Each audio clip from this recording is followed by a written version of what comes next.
We know you're packing digital goodies out there. Please take a moment to make them quiet before we do.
We know you're packing digital goodies out there. Please take a moment to make them quiet before we do.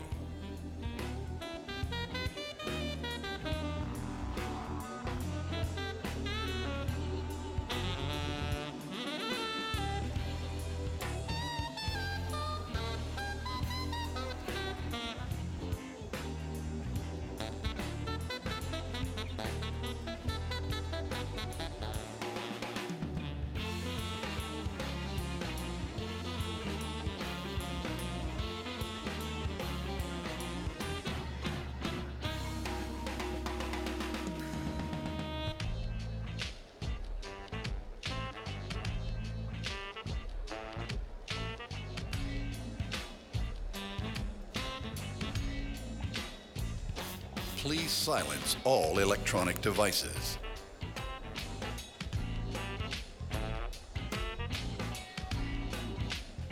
Ladies and gentlemen, TCEA 2013 is about to begin. Please be seated.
Ladies and gentlemen, TCEA 2013 is about to begin.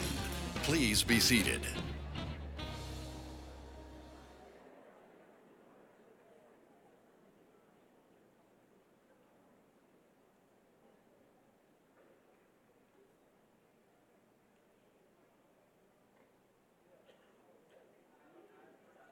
Fusion, the process of combining or melting together.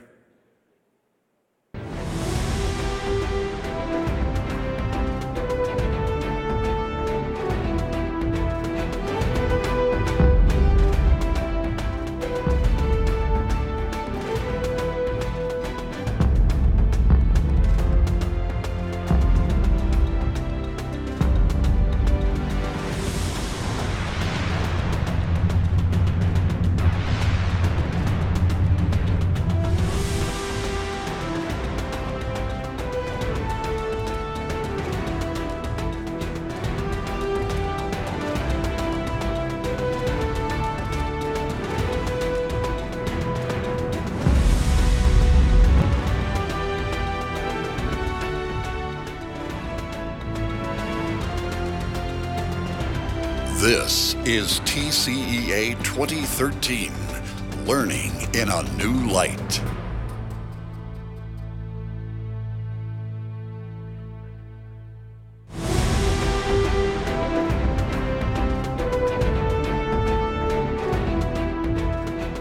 Please welcome Dr. Carla Burkholder.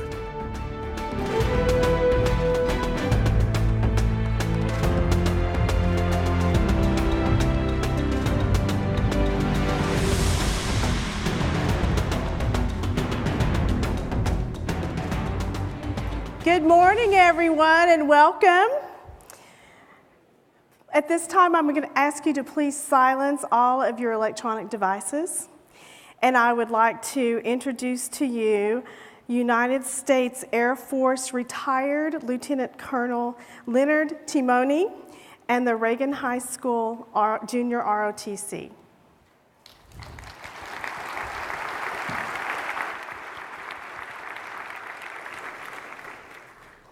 Good morning, TCEA.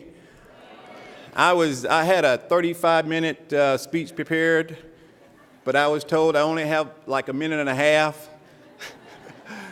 But I just want all of you to know one thing, actually two things. I love coming here every year. My cadets love coming here every year to do this for you guys, to present the colors. Something that you all may not know that I was talking with Christy about, and it is this. TCEA is one of our proud sponsors. You guys sponsor us. So you guys show us a lot of love and a lot of support. And right now, this school year, we actually have 12 total sponsors. So that's what I want to let you all know. I brought with me today something that I know you've never seen before. In presenting the colors, I have a 10-person honor guard that will present the colors for you all this morning. So please witness this spectacular event. Honor Guard Commander, bring your honor guard forward.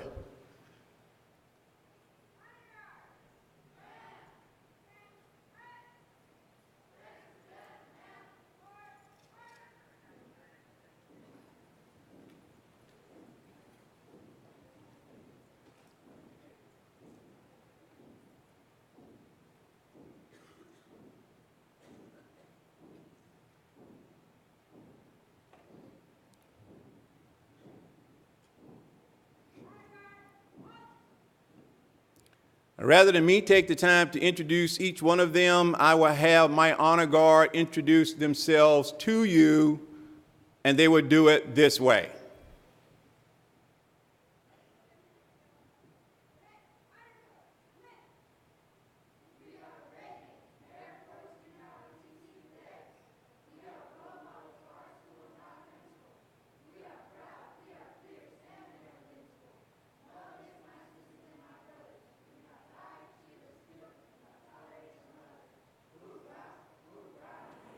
And before I have them present the colors, thank you. Wasn't that great? But they're not done. They're not done. They're not done. I was sitting there and I told myself, I just have to get me a sound system like what you guys have. This is spectacular. Honor Guard Commander, please present the colors and lead everyone in the pledges.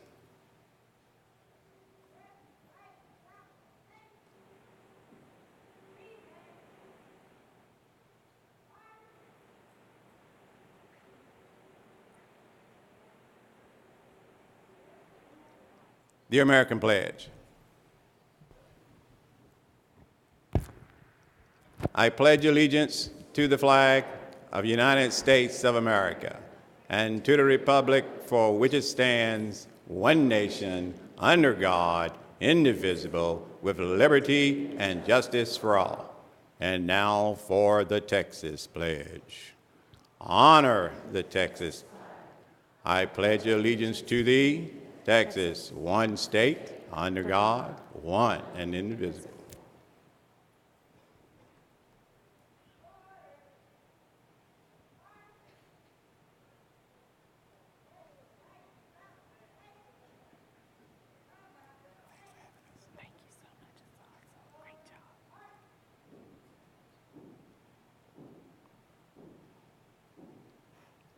Thank you, TCEA. You may take your seats. See you next year. I want a sound system like what you guys have.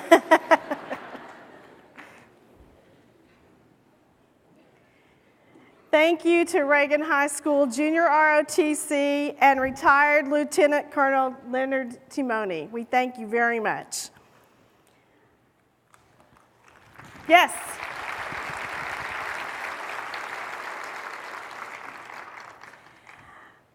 I would like to begin by introducing our session sponsor, Novation. Now, you may all know them by the folks who bring us NetTrekker. Please help me give a warm welcome to Randy Wilhelm, CEO of Novation. Thank you so much. Hello, Texas. And thank you to the Reagan High School ROTC. Weren't they awesome? This is a great stage. I had something prepared that I was going to go through today, but I'm going to scuttle all of that, and you're probably glad. I'll get very quickly through the business part of what I want to say, then move on to something more from my heart. On your chair is a piece of paper that looks like this. It's a cardboard, actually. It tells you where you can find us on the floor downstairs, and it tells you also where you can see the very famous and ever effervescent Lynn Ox give a great presentation from 2:30 to 3:30 today. And I encourage you to get there. Let's blow out that room and have a good time. I want to thank you, as Novation, the makers of NetTrekker and Icurio. I want to thank you, the state of Texas, and educators here for continuing to have us the #1 purveyor of K-12 digital content into your schools. We're really pleased by that, and we're honored by that, and happy to be with you. That is the end of my message on the business side. Over the last 2 evenings, I've had a chance to spend and have dinner with you, whether it was you or someone just like you. Last night I was with Catherine Ives. The night before I was with Carl Hooker, who some people tell me is a really big deal. And yeah, some people got that. What I noticed in the hearts of these two people is the same thing I'd notice if we were having dinner too. And that's that you love kids. Sometime when you were 12, 14, 18, or maybe 35, you made a decision to go love kids. And you said, I'm going to be a teacher, or I'm going to be an educator because I love kids. I find it interesting that in schools we can't use the word love as much. And I don't mean love in terms of a spiritual sense or even a physical sense, although that can work. I mean it in an emotional and connected sense. We love our kids. It's a love that brought you to this profession, to be a professional, that I hope drives you. It is your why. Why did I choose to become an educator? And after that why, years later, we're embattled by the how. Is that true? We're trying to figure out how to deal with dysfunctional buildings and maybe districts, maybe states, and maybe federal level. In the midst of all that, however, is the child. The very child that if you don't have the opportunity to re-exercise your why is going to be completely objectified by the system that tries to help them. So my hat's off to you for doing what you do. When I was at dinner with Carl last night, 2 nights ago, I received a phone call from the principal of our local high school.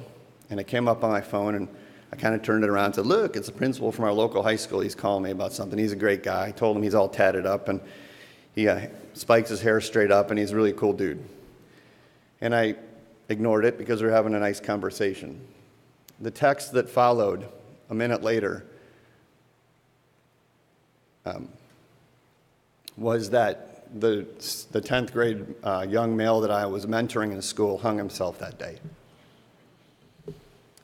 I excused myself from the dinner and went out to kind of regroup. But to me, there's probably 50 people in this room right now that have had that feeling before. That one of the kids who you love and were trying to help had that circumstance. And there's probably 1,000 of you hoping that you don't someday. But here's the deal. We love these kids, and my encouragement is to you to do that every day. My encouragement to start with that is to love one another first. There's someone sitting next to you who you no doubt love, perhaps in the emotional sense, right? And I ask you, when was the last time you told them that? If we love each other, we're able to love the kids. When we love the kids, they'll respond. They don't respond to our heads, and they don't respond to what we put in their heads. They respond to what we put in their heart. That's when they know something, and when they know something is when they find meaning. When they find meaning, they find themselves. So my thanks to you. This room is full of people who have love in their heart, and I encourage you to give it to others. Now, if you could indulge me for 1 minute before I get the heck off of here, before they get out the hook. Would you please just stand up? I'm not going to do anything weird to you, I promise. But would you stand up? And as I leave, I want to hear just a sea of people turning to someone next to them and saying, I appreciate you, and if appropriate, I love you. Thank you very much.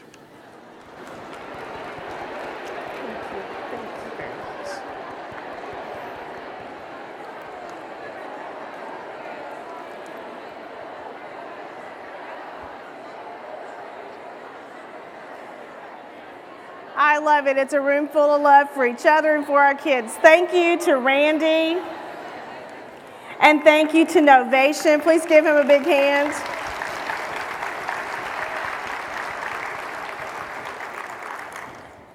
And at this time, if we have any distinguished guests in our audience from the State Board of Education or from the Texas Legislature, if you would, please let us know that you're here so that we can recognize you and honor you. Well, I'm short, so I don't see all over the room, but I don't believe we have anyone, but we appreciate them as well. Also, before we really get the party started, I need to ask you to, if you have a MiFi or a hotspot, if you would please turn it off. I know lots of us have these and we love them, they're fabulous and we want to use them, but it's putting a real stress on the network. So if you would please, while you're here during the convention, if you would just turn these off, it sure will help us out a lot. And if you would just use the TCEA network, that would be fabulous. Thank you so much. All right. Ready to get started? Welcome to TCEA 2013 Fusion, Learning in a New Light. This week, we're shining a new light on digital resources, instruction, technology tools, integration in all subject areas, and most importantly, you. Whether you're a TCEA veteran or a first-timer, you are in for a fabulous week of learning, sharing, and networking through great sessions, workshops, keynote speakers, featured presenters, and special events like Meet Your Area Director. And you won't want to miss this one because all of the area directors are giving away an iPad mini this year. So be sure to attend that. And you don't want to miss the Thursday night social. This year, the theme is Highlight the Night. There's going to be black lights there, just be aware of that. And we once again have the band, the Spasmatics, that everybody loves. So y'all come out and, oh, I know, Spasmatics, yes. Also, be sure to check out the interactive lounges. In the digital square, you can share tools and integration ideas in a peer-to-peer learning environment. In the social lounge, you can explore ideas with the top thought leaders in education and technology. And new this year is the Assistive Technologies Playground with demonstration of the technology tools and software that elevate the productivity of teachers in their specialized environments. We extend a special thank you to ESC4 Assistive Technology Team and Easter Seals staff who will be available in the playground throughout the week to help you and teach you and learn from each other. We invite you to also share your ideas and insights during the convention on Twitter. Use the hashtag TCEA13. TCEA could not provide a world-renowned convention and exposition without the support from our outstanding vendors. And at this time, I would like to recognize our corporate sponsors. First of all, AMX Schoolview, Michael Peevler, Vice President, Education, AMX.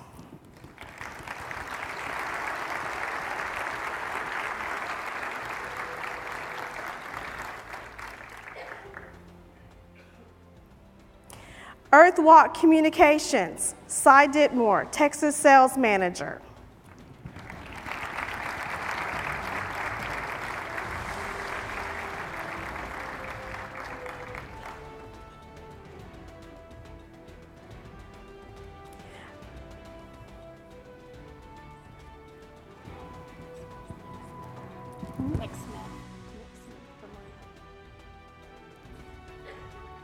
Nick Smith from Learning.com.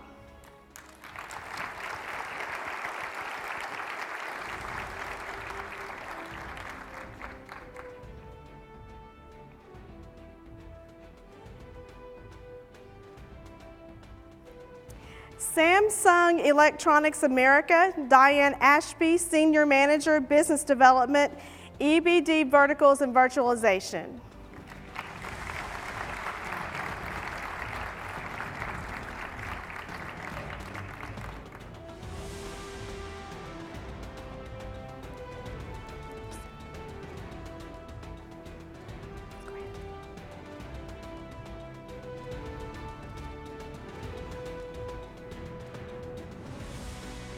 I'm in the picture. I'm in the picture. Thank you. I'm in the picture.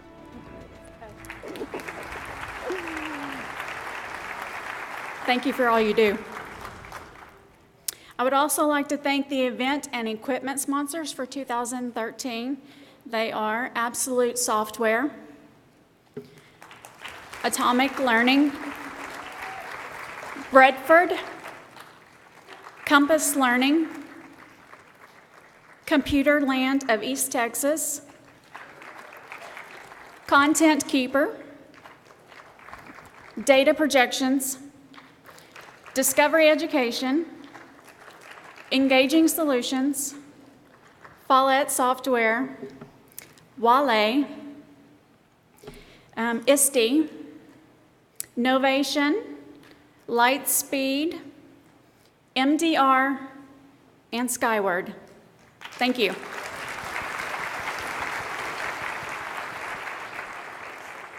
Our TCEA partners are Learning.com. Thanks to Learning.com for partnering with TCEA as they continue to provide the free 8th grade assessment and the time platform free to all Texas educators. Thank you, Learning.com. Engaging Solutions. TCEA is thankful for the partnership with Engaging Solutions, who provided the resources for the Integrated and Engaged grant. Thank you, Engaging Solutions. Please join me in thanking all of our sponsors and partners.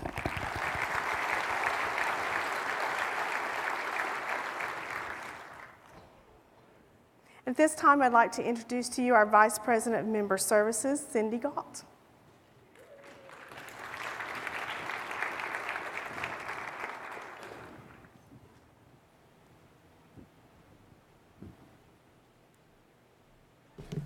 Good morning. Each year at the TCEA convention, outstanding educators are nominated from the membership for recognition of their leadership skills and expertise in the fields of teaching and technology. Last night, a reception was held at the Hilton to honor and recognize the winners of the 2013 TCEA Educator Awards. Both the winners and the 2 finalists were presented with a plaque. The winners also received a check in the amount of $1,000, and each finalist received $500. This morning, we'd like to present to you the winners of each of our TCEA Educator Awards. And I will ask, if you're here this morning, just kind of stand up and wave in the audience. The finalists for the Technical Support Person of the Year are Leonard Carter of Seguin ISD, Kelly Pacino of Floydada ISD, and Valerie Wilson of Klein ISD. The TCEA 2013 Technical Support Person of the Year is Valerie Wilson of Klein ISD.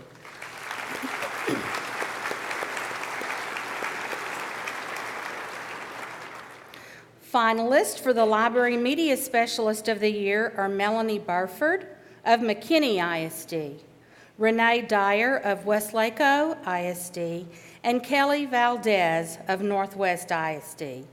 The TCEA 2013 Library Media Specialist of the Year is Melanie Burford from McKinney ISD.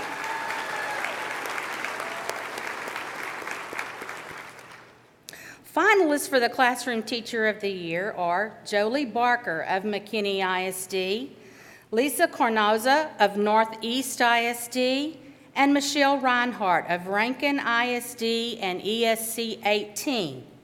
The TCEA 2013 Classroom Teacher of the Year is Jolie Barker of McKinney ISD.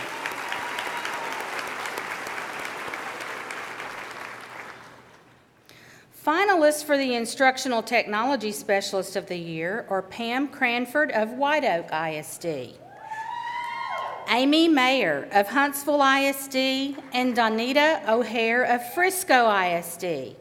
The TCEA 2013 Instructional Technology Specialist of the Year is Pam Cranford of White Oak ISD.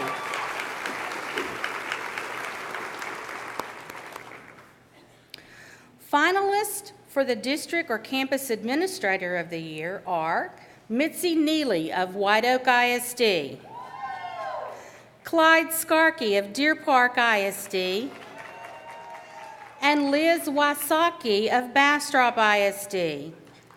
The TCEA 2013 District or Campus Administrator of the Year is Mitzi Neely of White Oak ISD.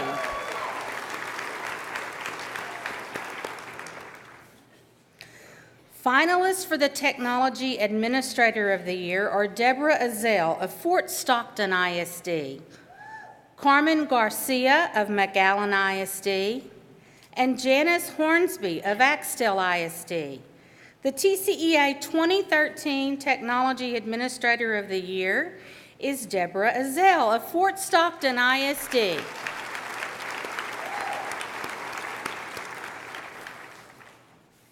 Finalists for the Superintendent of the Year are Michael Gilbert of White Oak ISD, Dr. Thomas Randall of Lamar Consolidated ISD, and Dr. Nola Wellman of Eanes ISD. The TCEA 2013 Superintendent of the Year is Dr. Nola Wellman of Eanes ISD.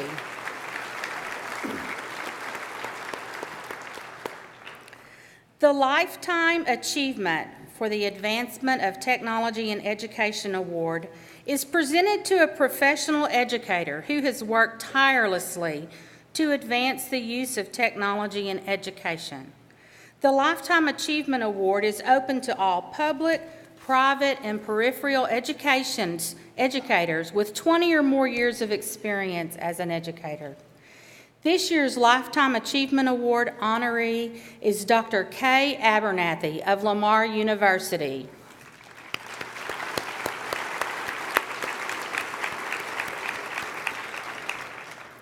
Making It Happen is an internationally recognized awards program for educators and leaders in the field of educational technology integration in K through 12 schools. It identifies and rewards educational technology leaders around the world for their commitment and innovation. ISTE and ISTE's affiliates have presented this award to nearly 500 worthy leaders since the program began. It celebrates those people who demonstrate extraordinary leadership, courage, innovation, and persistence in improving learning opportunities for students. The winners receive a great pink jacket, an award certificate, a one-year membership in ISTE, and a standing invitation to the Making It Happen reception at every ISTE conference. The TCEA 2013 Making It Happen Award was awarded to Janet Corder and Joan Gore last evening.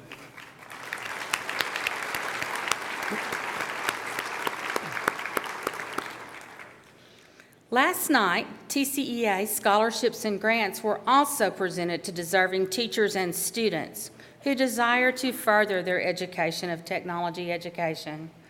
These scholarships encourage and enhance the learning of technology skills for practicing and pre-service educators. The Richard A. Brown Student Scholarship was awarded to Taylor Harper, a student at Columbia University in Oakdale.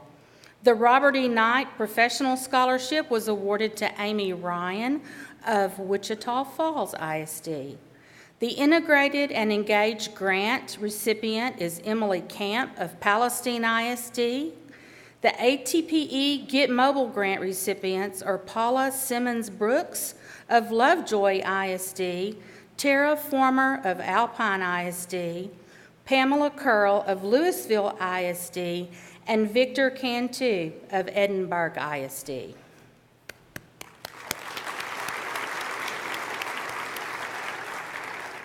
I would like to encourage each of you to take advantage of the benefits that come with being a TCEA member.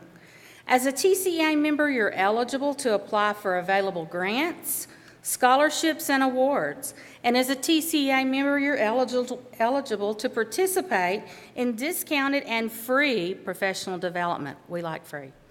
Please stop by the TCEA booth to learn more about all your benefits. Thank you so much.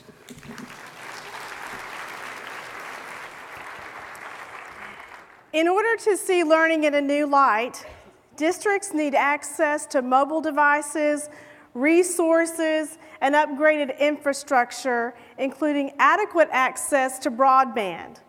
TCEA wants to help you get this message heard by your elected state and national legislators.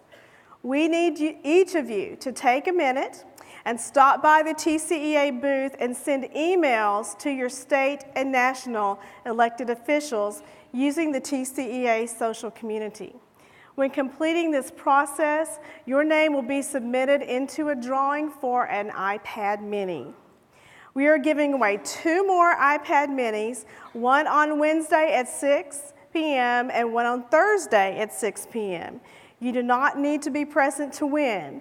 Your voice needs to be heard, so please take time to advocate to your students' future.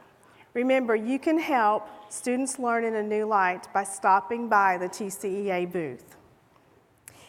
And at this time, I would like to introduce to you Dr. Thomas Randall, Superintendent, Lamar Consolidated Independent School District.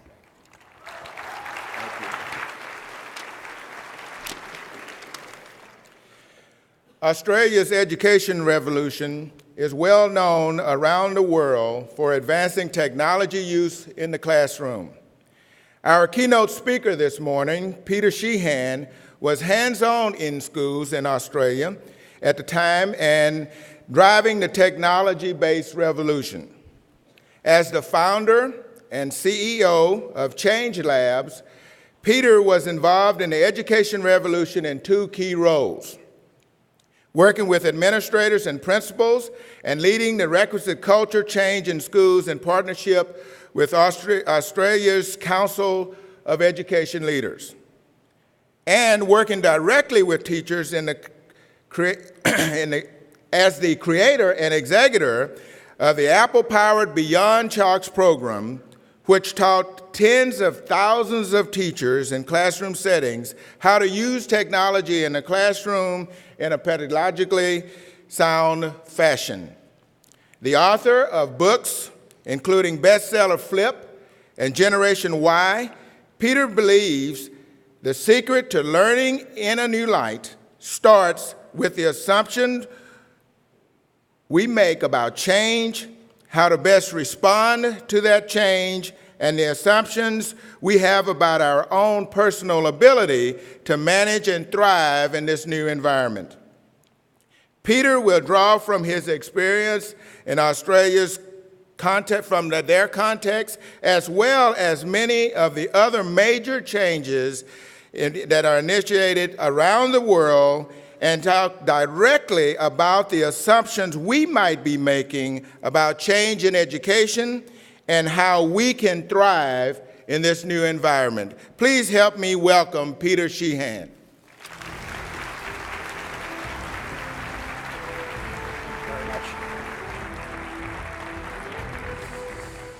Morning, or g'day as we would say in the deep, deep south. It was kind of fun actually preparing for today. I obviously try and do my research before meeting a new audience, which by the way seemed to be almost entirely on this side of the room. Appreciate you guys kind of filling up this little bit over here. Well done, well played. It was just, I was looking at the Texas context and what's going on. I understand we're not all from Texas, but generally I was looking around the US system and here locally. And, I looked at everything from the debates we have about models for accountability. Then you flip to the students and the emergence of what are the so-called kind of digital natives and the generational change we see in the classroom. You could then go from there to look at the debate that's currently raging about the role of, or recently in the legislature, even the right to have access to textbooks. And then on top of that, you have obviously the ever-evolving device market and then the infrastructure challenges that sit around utilizing that in a classroom setting. And I could keep going with my list. I basically settled on one conclusion after my research, that you all are going through a little bit of change. Would that be a reasonable statement, yes or no? I know right now you're going, really, they paid you to come and tell, really? Like you don't think we know that? Obviously you know that you're going through some change, but what might be good news to you to also be aware of is that number one, you're not the only ones. And number two, it's not the first time in history, either in education or in fact in any context, that a profession, that an industry of sorts has been through a significant, change to the fundamental way they do what they do.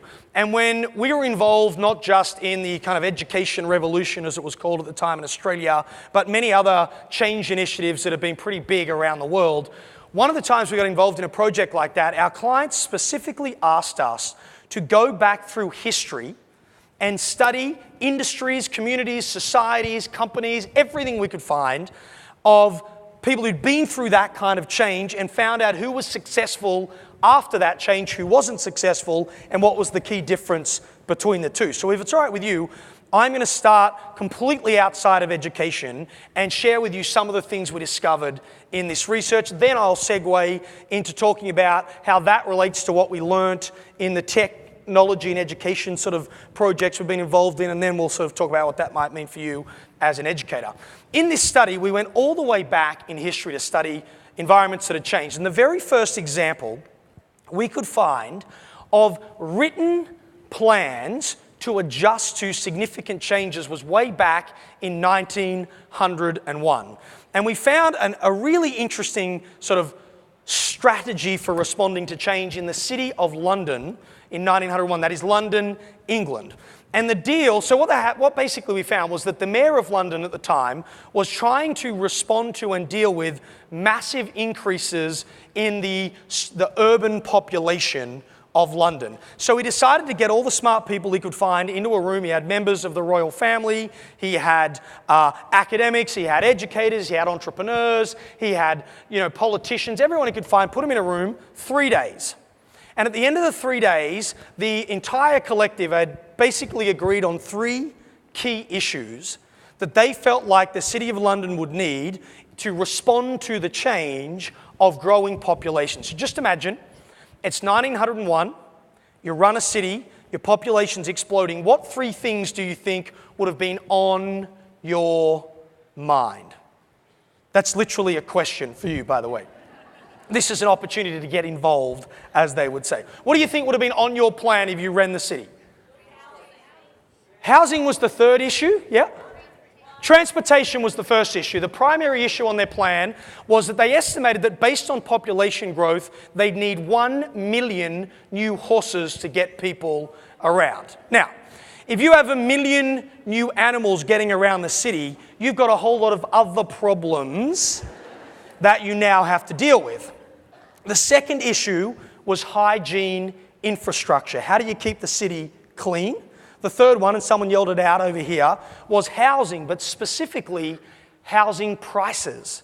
How do you keep that many animals that close to the city that they are available to use, but not so close that they take up all available land and drive the cost of housing through the roof, so to speak?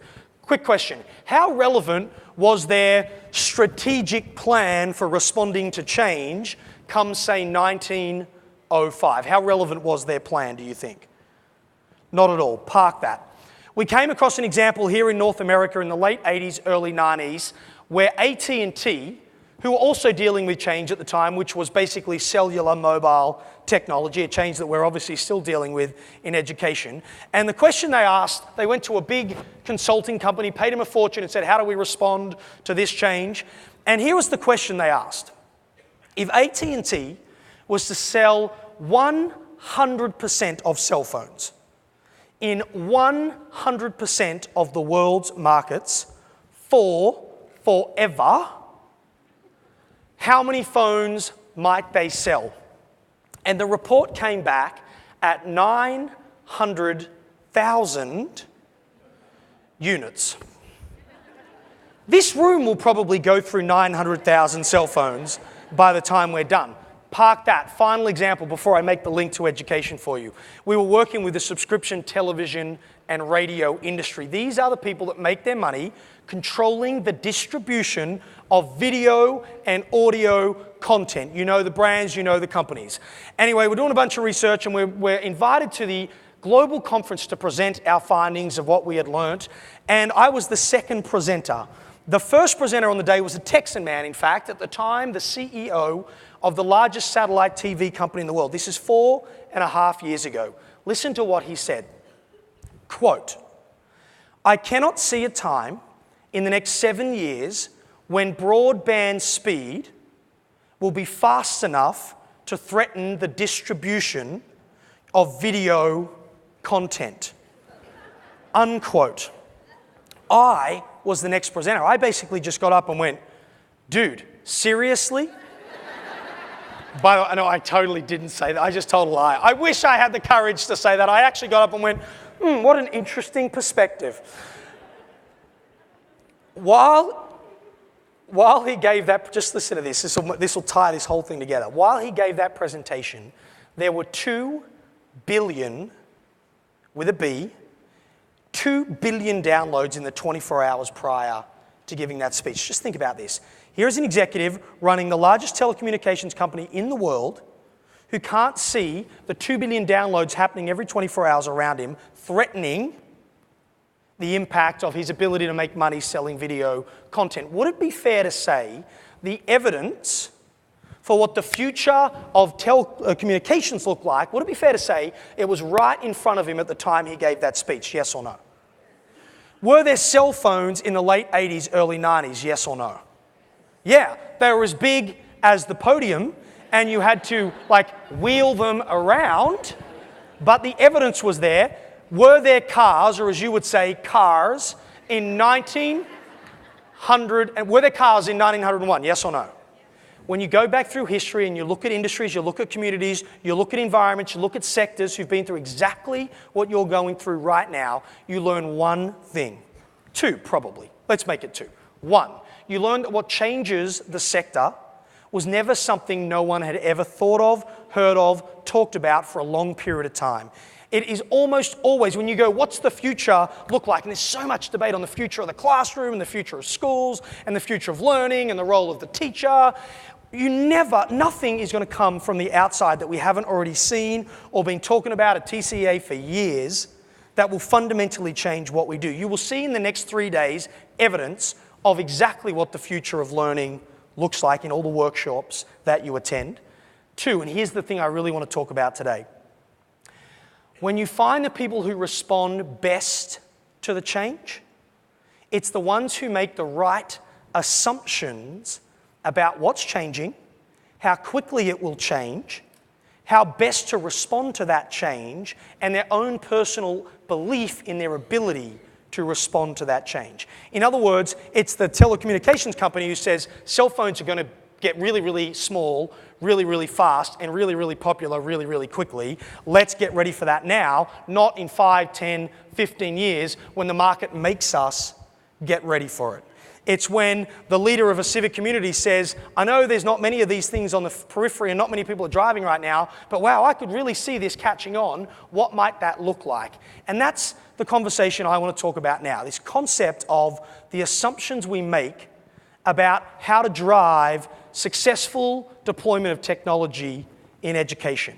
Because as you probably know, and I assume you're aware as educators, one of the first countries in the world, not the only country, but one of the first countries in the world to go one-to-one for every classroom, every teacher, every student, every school, every system in the entire nation was Australia.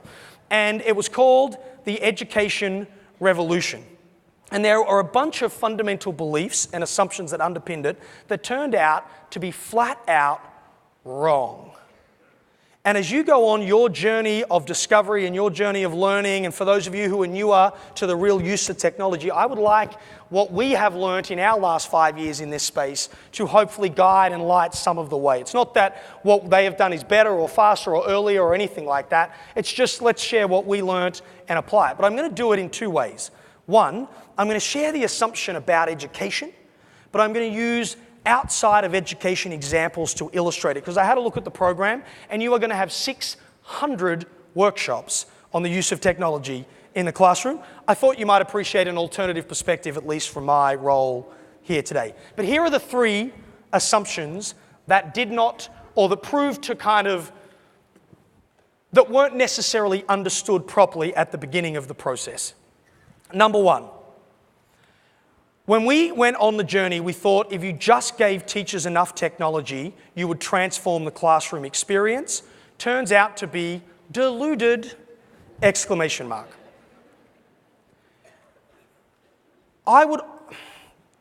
This is anecdotal, I have no data to support what I'm about to say, but we worked in quite literally thousands of schools with tens of thousands of teachers, and 3 months after getting a laptop to use in the classroom, 50% of them were still in the box 90 days after we got there.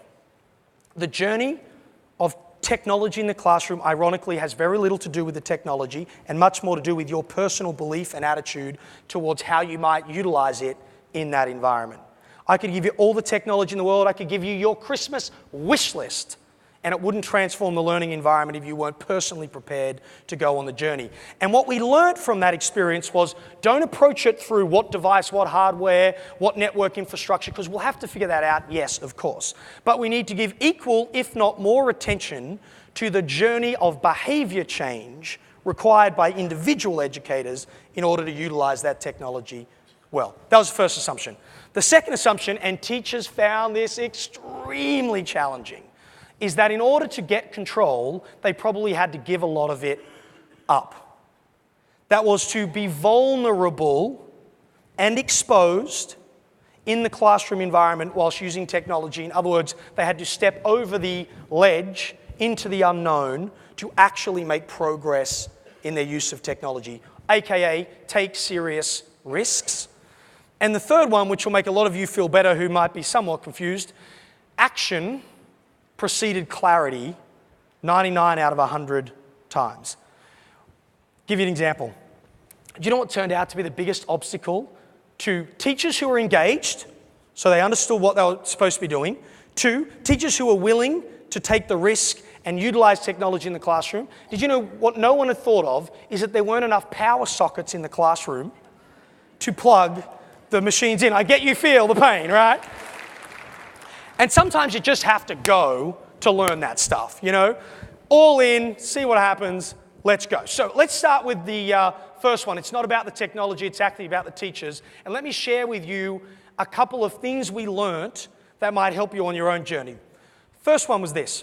It's not about technology acquisition, it's about technology application.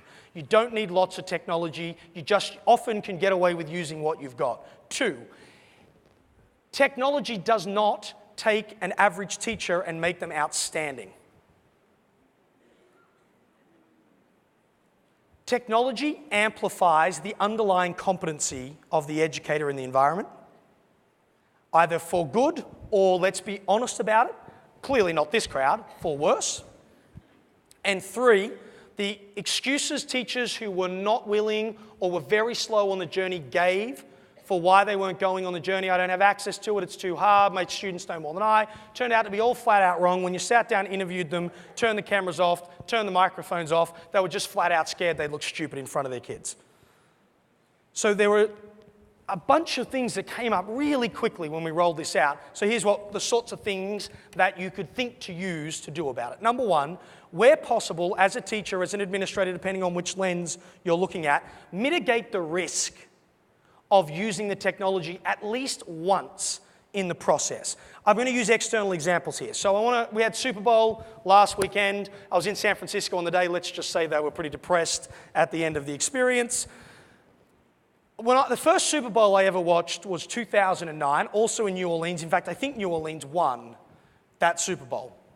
Anyway, there were 2 ads run one at halftime and 2 in the other quarters by Hyundai Motor Company.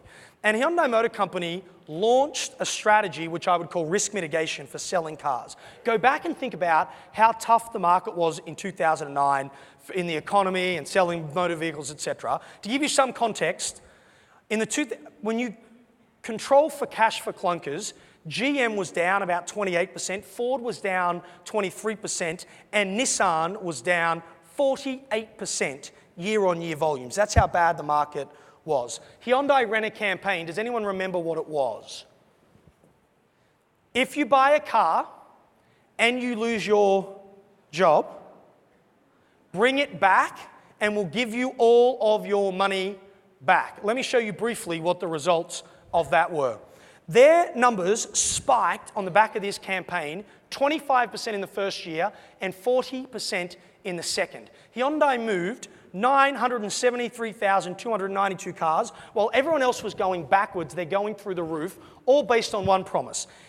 The risk of buying the motor vehicle, the risk of engaging in this behavior, we will take away from you, and if you lose your job, we will take care of you, bring it back, we'll bring you money. Now, I'm going to tell you what happened with the Hyundai campaign in a second, but the way we saw teachers go down the risk mitigation path was they did a couple of things. Just a couple of thoughts that we saw work really, really well in education.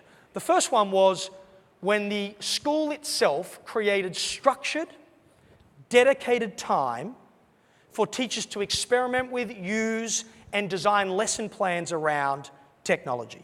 So rather than say you're going to have to figure it out on a Saturday afternoon or go home and do it in your own time, they actually worked out how to change the teaching roster.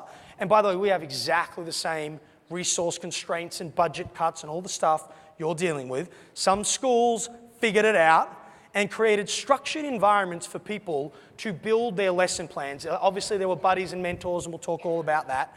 But the first thing that we saw work really, really well is when you gave people structured time to just figure out how to do this thing.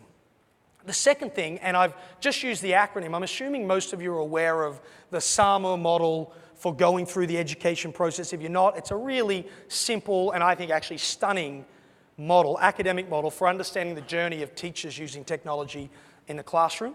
And the S stood for substitution. In other words, the very first thing, if you're brand new, and I understand we're about 60-40, 60% of you are well and truly on the journey of technology use, 40% much earlier in your process. If you are the 40%, do not try and become a tech guru by lesson time Monday morning. The teachers who were very early did best when all they did was substitute an old technology for a new technology. For example, replacing overhead projector slides with PowerPoint slides. Not exactly groundbreaking, probably won't win you an award at TCEA next year. We'll give you a on your boy pat on the back sort of thing, but a really simple, low risk strategy that if it failed, you could always unplug the computer and plug the projector back in. Does that make sense? For those of you early, just look at very simple substitutions to begin with.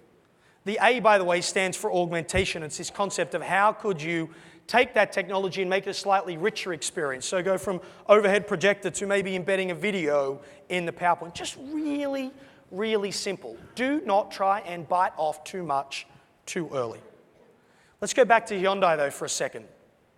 If you look at America through the period of this risk mitigation strategy, and you calculate how many cars they sold and how many people lost their jobs during that period, what you work out is that 23,360 people who bought a Hyundai lost their jobs in the 2 years following buying that car. Take a guess how many in the first year brought the car back.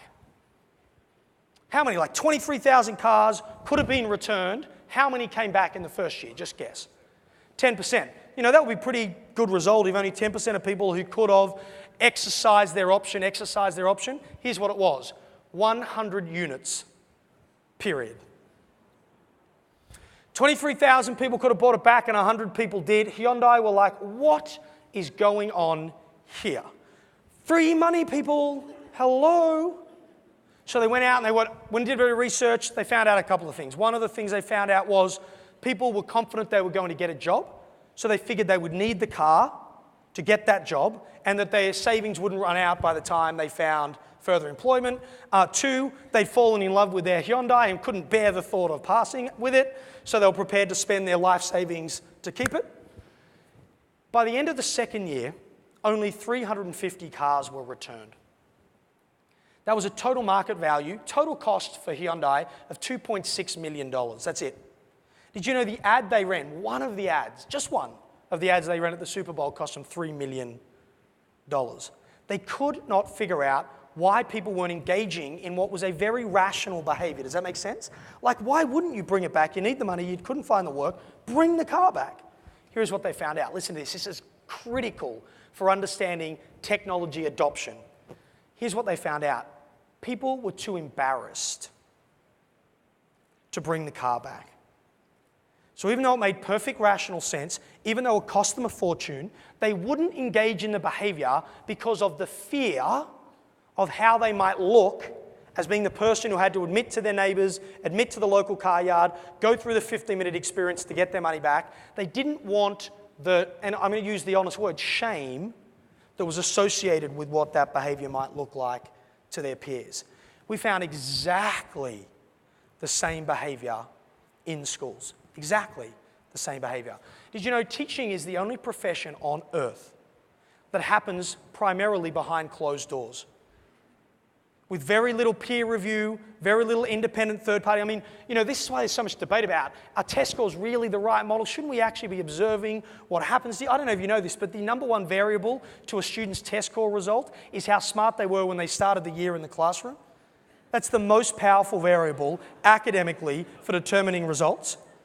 So the problem with our profession, though, is we shut the door and it happens in isolation. And what technology did or threatened to do to people who had done 10, 20, 30 years of wonderful work in the classroom is that it threatened to bring a layer of transparency or a layer of vulnerability between the educator and the student. That turned out to be a much bigger barrier to adoption than even access to the technology was in the first place.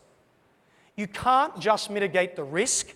You have to go out of your way in the culture of the classroom or the culture of the school to create symbols and a bond and an affinity to the notion of using technology. Let me give you an external example and then I'll reference it to education again. So there's a wonderful company in California called Genentech. Genentech are trying to hire the smartest scientists and STEM-based graduates in the world. And so like any good company, they try and build a story around why you would want to work there. And at Genentech, their story is, come work for us because we save lives. Literally, we make drugs, genetic interventions that save people's lives. Come work for us, you'll be a hero. Turns out that people get really excited by this promise for about 6 weeks, and then once they've been locked in a lab with no sunlight, looking into a microscope for 36, 30, 42 days, whatever it is, they lose their motivation for sticking to the, let's save lives, I'd much rather see my friends and have a glass of wine on a Friday night. So it's kind of like a superintendent or a principal or a state legislature announcing, we're going to leverage technology in the classroom. We're going to transform Texas schools using technology. Woo! And then no one says anything, does anything, creates any change, invests in anything, builds the infrastructure, does the training, does the support. Same sort of thing. 6 weeks is how long the announcement has kudos for. So a brilliant HR executive came up with this concept to keep people engaged in and anchored to the longer journey. Because it always takes longer than we think it's going to take. Always takes longer than we think it's going to take. Here's what she did. Every second Friday, she flew in to Genentech's headquarters in southern San Francisco, a patient whose life had been saved by a Genentech drug or a Genentech intervention of some description. So imagine it. You've been working, you've been there for 6 weeks, you're vitamin D deficient from the lack of sunlight, your eyes are hurting from looking through a microscope, and then finally you're sitting down for your brown bag lunch, you're going to be on monster.com looking for a job on Saturday, you're just trying to get through the Friday, right? And then up a lady gets who starts telling you the story about how she had cancer and she was very unwell and how she survived because of something you had created in your lab and how in the fall she'd seen her daughter get married and she would have never seen her daughter get married if it wasn't for your commitment and your dedication. She's crying, the person next to you is crying, all of a sudden you're crying, and before you know it, you're working your weekends in pursuit of making lives better at Genentech, right? What she did, it's genius, what she did is she worked out you can't just make the announcement, you can't just say, this is the journey we're going on. You have to constantly create anchors, symbols, evidence that we are making progress. The average fast transformation we saw from a teacher, so if you were in the top 15% from very little technology use to significant technology use, the average time it would take you to go on that journey was about 2 years. That was if you're awesome. 2 years. Change is slow.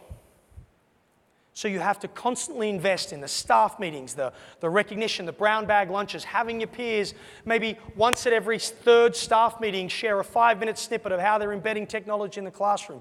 You've got to do things that are symbolic inside your school, inside your classroom that show progress and celebrate people's affinity to this much harder journey of embedding technology in the classroom. You can't just rely on coming to TCEA once a year. You have to go do the webinars and do all the PD stuff along the way, and you've got to take what you learn here and you've got to amplify it at the schools you work in because you need the esprit de corps, you need the social connection to this journey. You can't just mitigate the risk, you've got to build the affinity. A couple more things on the first assumption, then I'll do the last two.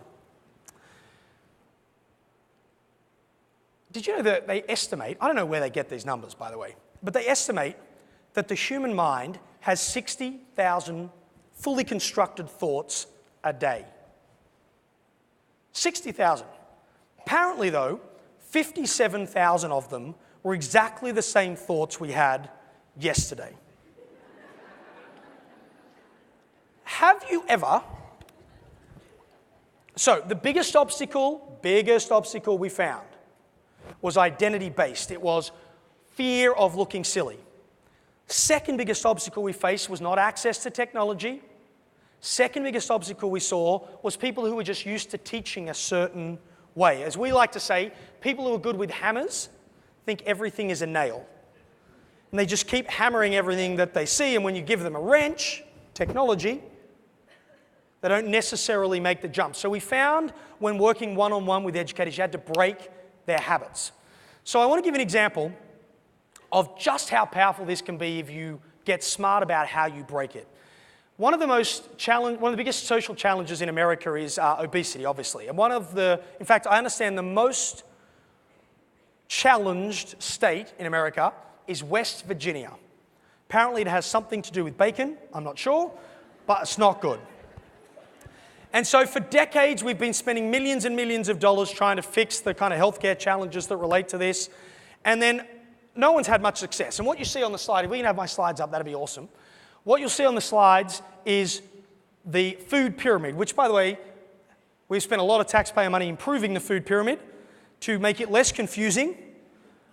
Not sure we got there yet. But let's ignore technology use. Let's say the goal was eating healthier, and I gave you two options for eating healthier. Option number one, follow the food pyramid. Option number two, just substitute whole milk and cream for 1% milk.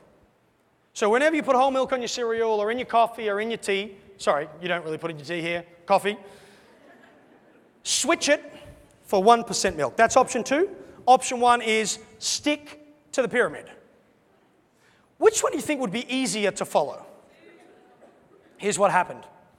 They did a campaign for 6 weeks advertising on television in West Virginia, drink 1% milk. They ran ads showing you how many strips of bacon was equal to the fat content of 1% milk. They then got like a tube and showed you how much fat was in the 4% milk, sorry, the whole milk, and said, don't drink whole milk, drink 1% milk. They ran the campaign for 6 weeks only. At the beginning of the campaign, market share for 1% milk was 13%. At the height of the campaign, market share for 1% milk in West Virginia went from 13% to 41%. And has stayed, because you can't keep spending money advertising stuff, has stayed at 38% since. Why? Because they did less better. The key to breaking habits is to start with just one thing, one habit, one lesson, one subject, one class group, one piece of content, one piece of technology, one thing first. So it doesn't matter how good you are at using technology now, the challenge for you is to engage in a process called deliberate practice and go outside your comfort zone in just one area until that becomes your comfort zone. And once that becomes your comfort zone, pick one more.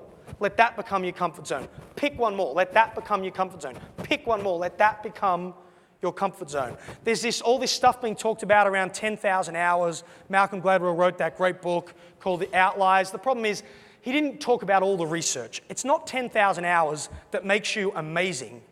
Because I know people who are in their 10,000th hour still using the same skills they learnt in their 100th hour. It's actually 10,000 hours of deliberate practice. You have to get outside of the comfort zone constantly. So I don't care if you're brilliant or an absolute beginner.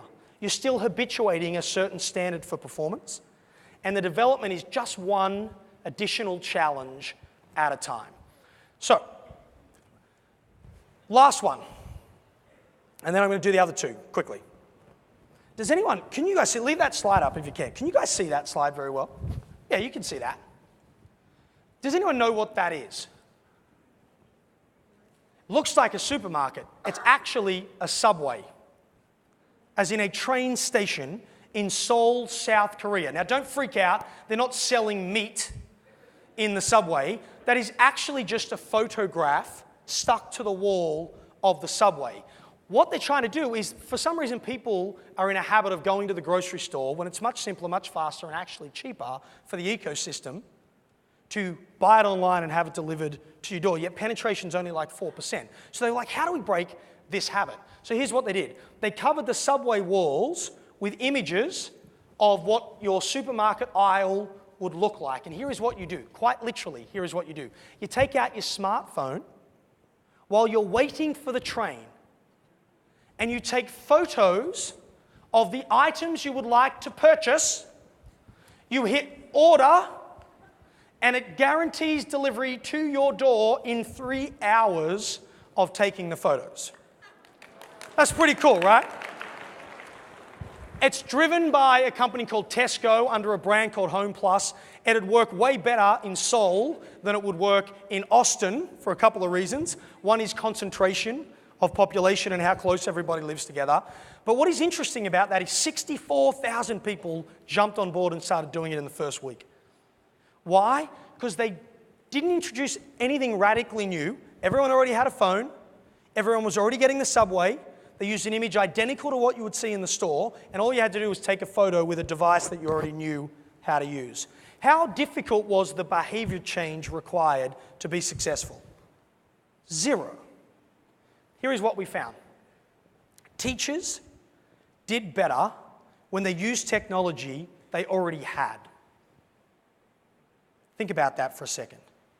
Think about those of you in schools, school districts that are struggling to get funding, don't have access to huge amounts of technology, infrastructure's not awesome. I bet you 95% of you have access to some technology that you use in other parts of your life. Don't let acquisition be a barrier to going on the journey. Just use what you've got. You'll actually find it easier to use what you've got for substitution and augmentation, the first 2 steps on that journey. You'll find it easy to use what you're already familiar with anyway.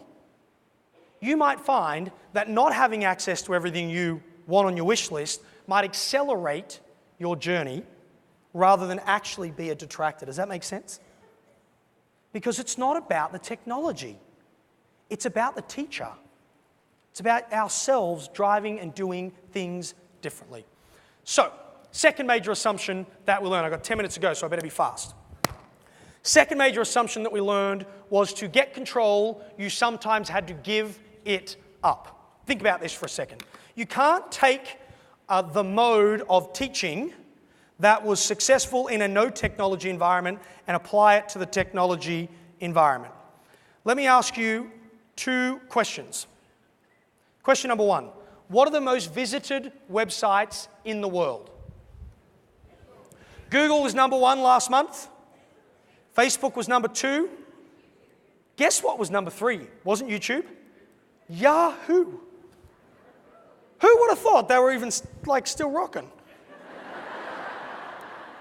Google, Facebook, Yahoo, YouTube, eBay, Amazon, and on it goes. Stop, that'll do. Oh, Twitter. Wasn't there, but it's a good example of what we're talking about. When you think about, let's get rid of Google for a sec, and probably get rid of Yahoo for a sec, because in a way, they are your avenue into the World Wide Web and everything that's going on. So obviously, that's a very natural place for people to gravitate. Look at the sites that have different functionality, perhaps, and what made them successful. So just Facebook, YouTube, eBay, Amazon, Twitter. Just have that in the back of your mind. Let me go back to a question. Second question. Teacher, classroom, student. Ooh, oops.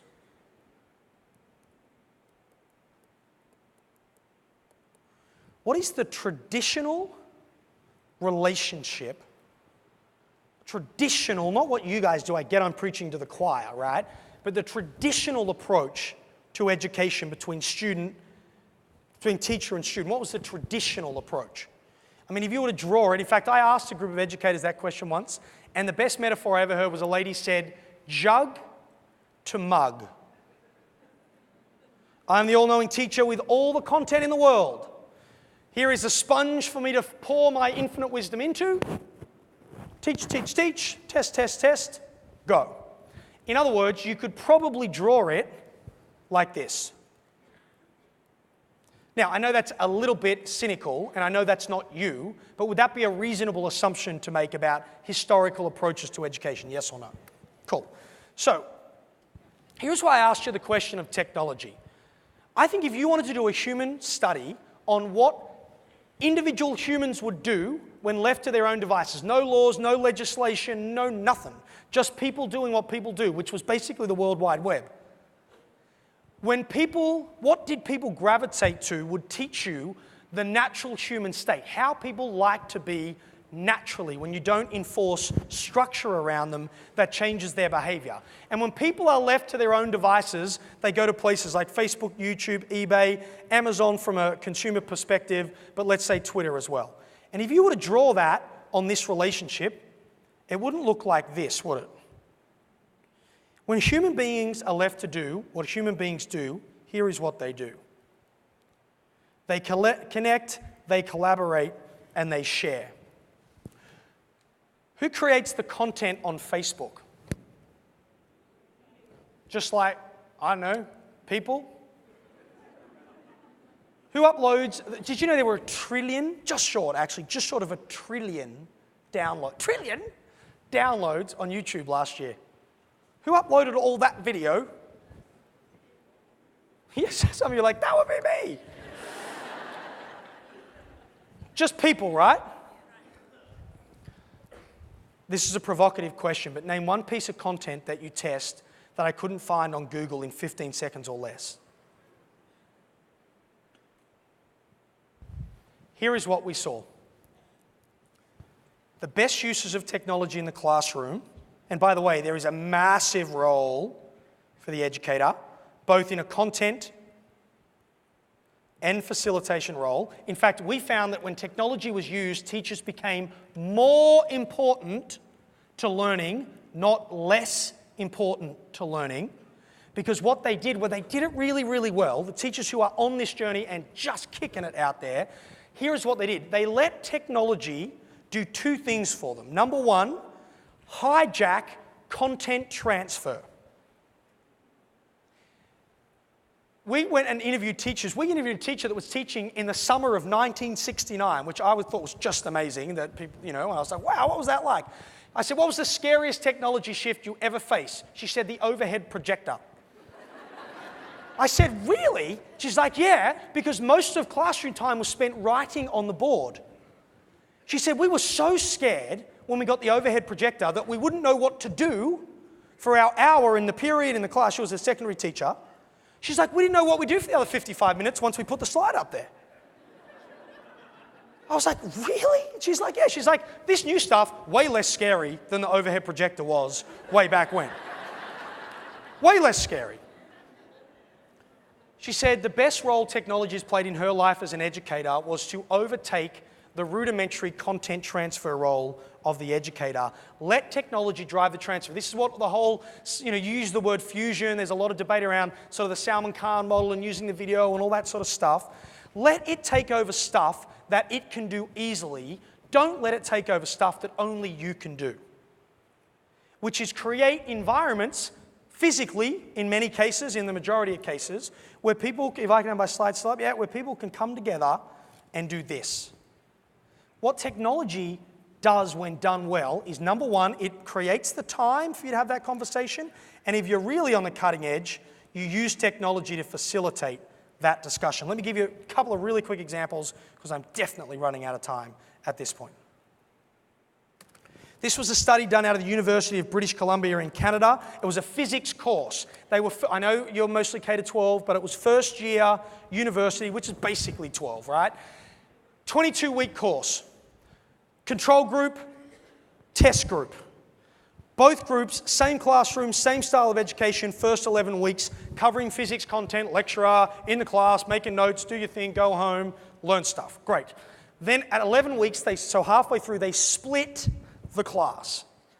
And here's what happened. For the control group, they continue to educate with lecturers who'd been doing it for 20 years, super smart, brilliant, well-respected teachers.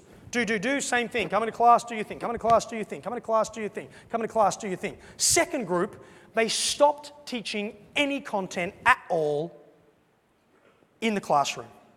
They sent videos, audio, and just books and stuff. Said, consume all your content before you get here, and all we're going to do in classroom is we're going to debate it, talk about it, solve problems. Challenge-based learning or project-based learning, which I understand Texas has been a big driver of the process. The specific instructional design methodology they used was called deliberate practice, but it's basically project-based or challenge-based learning. They didn't even cover the curriculum by the end of the 22nd week. They couldn't get through it because there was so much debate, the students weren't reading enough at home, they were just debate. However, when they then sat the test at the end of the learning experience and compared the traditional model, and it was a test, you can only get 12 marks in the test, traditional model versus the new experimental model, here was the result difference. The average result was 41% for the traditional model and 74% for the other. You can see the distribution of marks, left bad, right good, on the Economist article from where this was written up. Did you know it is still, and it's only quite a recent experiment, it is thought to be the single largest result-based delta ever empirically tested using a shift in instructional design or pedagogy for a result. And all they did was do what humans like to do anyway when left to their own devices. Let the technology do this, and let teachers, I don't know, radical concept, teach.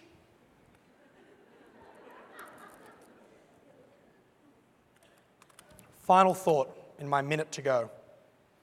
I said the third assumption was that action preceded clarity. When you got deeper below the fear level and you got to truly understand what the emotional barrier was to accelerating someone's change journey, it doesn't matter whether they were good, becoming great, or great, becoming world-class, or brand new to the use of technology, you got to a thing that's ultimately called self-efficacy. You understand this from your own backgrounds, but it was the belief in the teacher's ability to get this done. Let me give you one quick story and then I'm going to get off. There was a wonderful, wonderful study done at the University of Buffalo on what is the secret to a great marriage. Nothing to do with teaching. They were trying to figure out how to determine whether you had a great marriage. And they isolated all the things that you would say: trust, respect, love.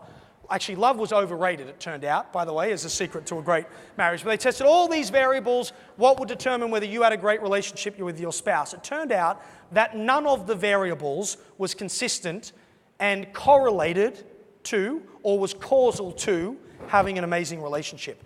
The only thing that they found consistently across a decade's worth of research, thousands of couples, all backgrounds, all nationalities, everything, that determined whether they had a wonderful relationship was this. Listen to this. The secret to having a great marriage is if you rated your spouse higher on those things, trust, respect, integrity, communication, love, if you rated your spouse higher than they rated themselves, you had a great relationship. In other words, the quality of your marriage is directly proportionate to how deluded you are about how good they are. Also known as a self-fulfilling prophecy, a finding that was also discovered repetitively in education when it came to teachers' belief in their students' capability, and there is a direct causal link between what you think of your kids and how they will perform. What we forget to realize is that it's now us going on the learning journey. Your success in the classroom using technology is directly proportionate to how deluded you are about your ability to do it. Just fake it. Start using it. The action will generate the clarity will generate the impact will reinforce the practice, and on the journey we'll go. From me to you, no one performs a more important role in society than you. You don't need all the technology, you just need the courage. Believe in your ability to do it, attend the sessions in the next 3 days, and then learn how to do it, and you'll be transforming classrooms before you know it. Thank you for the invitation. Rock on, Texas. Have a nice day.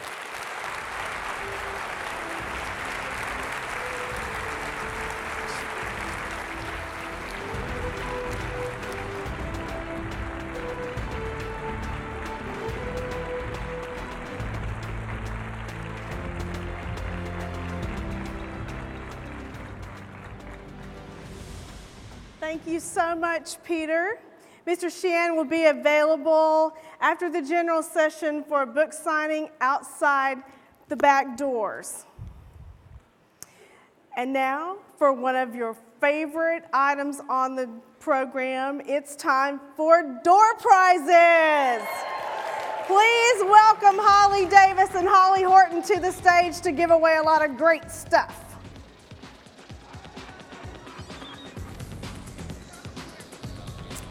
You guys ready for some door prizes? Well, we're just going to start it off right today, and I think the first thing we're going to give away is an iPad too. How about that? And the tickets are so small, I have to get out my glasses. So, from Lightspeed Systems in booth 2221, a 16 gig iPad 2. And it goes to April Marchbanks from Star ISD, and there she is. Come on down. Now, you have to yell and holler like you're on The Price is Right. Come on now. Here.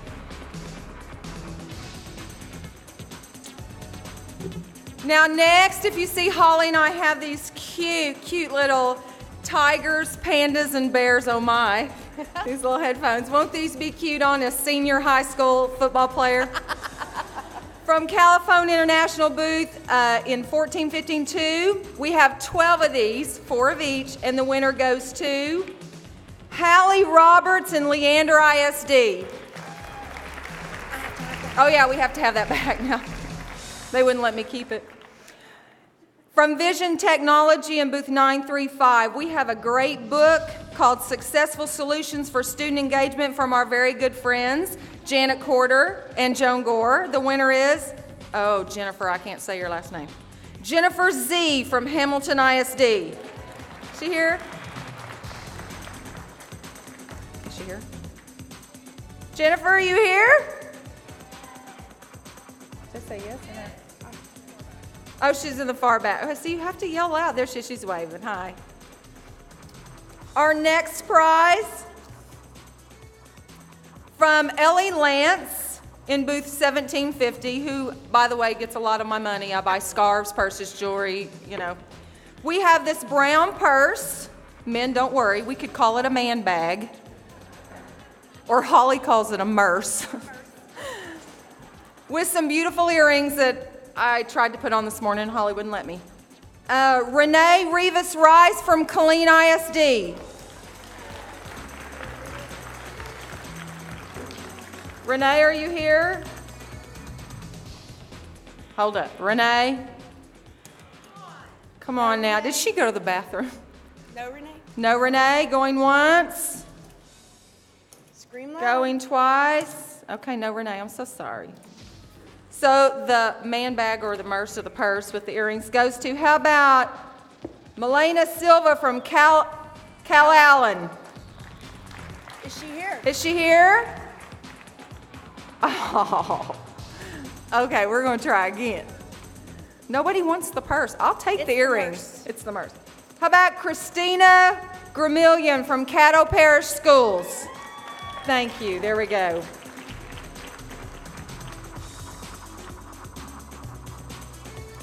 From Atomic Learning in booth 1635, we have a lovely black t-shirt, which we all need another one, with a 6-month subscription, and the winner is Alicia Brooks from Barbers Hill ISD. Okay, see, we clapped. We don't know if she's here. Alicia? Oh, there she is, Froy in the back. Okay. From AdTran in booth 318, a 32 gig iPod Touch. Oh. And the winner is me. You. Is that with an I or Y? That's Holly with a Y. Oh, sorry. Okay, no, not really. How about Jonathan Purvis from Burton ISD? Are you here? Jonathan, really? You missed the iTouch? No. Oh, there he is. He's waving. Okay. From Boxlight in booth 2149, we have, I hope you didn't fly, because we have a desktop or pole-mounted. I could so go there. A speaker with a wireless microphone for Cora Huggins from Centerville. This one's next. From NetOp, In booth, see, that's how you win a prize right there. There you go. That's what I'm talking about. From NetOp in booth 1251, we have a premium classroom management software for Teresa Nelson from Corpus Christi. Okay, maybe, oh, there she is. She is in the back. All right. From booth 3. Okay. From booth 615, from our friends at Doceri, we have 1 license of Doceri software with a stylus and a case. And the winner is Joanna Moreland from Navasota ISD, right here in the front. From Video Insight in booth 2021, we have a great Swiss Army backpack. It's really pretty cool. We carried all the door prizes up in it. Hope I didn't leave one in it. Kendall Condit from Granbury. Kendall, are you here? I heard a woo. I heard a woo. Oh, she's over there. There she is.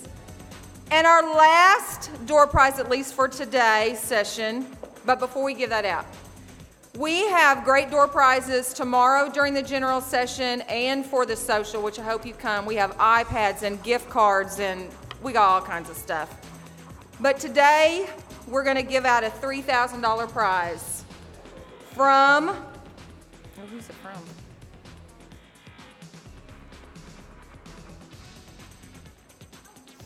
Extron Electronics in booth 533. It is a classroom amplification system, and you're going to take this business card and go see them, and they're going to figure out how they're going to ship it to you because it came in about a 12-foot box. What district? I do not know. Sammy Wyatt. Right there. You guys, thank you so much. We have one more. We have one more. Someone didn't pick theirs up. Oh, someone didn't pick a prize up, and you must be present to win, but which prize is it? Headphones. The headphones. Somebody doesn't want those cute little headphones. For their high school. How about Carrie Owens from Abilene for those headphones? She's All the way way in the back. Thank Thank you you. guys so much. We'll see you for door prizes at the next general session.